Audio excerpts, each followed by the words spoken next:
শরীর সুস্থ রাখার জন্য আমাদের হাঁটার প্রয়োজন আছে, এটা কিন্তু আমরা মোটামুটি সকলেই জানি। তো চেম্বারে এসে রুগীরা সর্বপ্রথম যে প্রশ্নটি করে থাকে সেটা হলো কোন সময়ে হাঁটা শরীরের জন্য সবথেকে বেশি উপকারী। তো এক্ষেত্রে আমি রুগীদের যে উপদেশটি দিয়ে থাকি সেটা হলো আপনি আপনার সুবিধা মতন হাঁটবেন এবং আপনি যখন সময় পাবেন তখনই হাঁটবেন।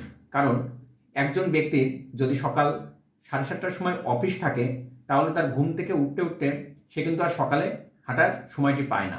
তো ইচ্ছা করলে সে বিকালে যদি সময় পায় তাহলে সে বিকালবেলায় হাঁটতে পারবে।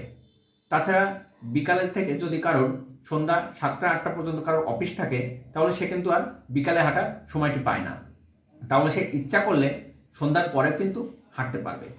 তো রুগীরা ইচ্ছা মতন তার সময় অনুযায়ী হাঁটবে। তবে একটা জিনিস মনে রাখবেন, সেটা হলো আপনারা অন্তত 40 থেকে 45 মিনিট করে হাঁটবেন এবং ঘাম ঝরিয়ে হাঁটার চেষ্টা করবেন।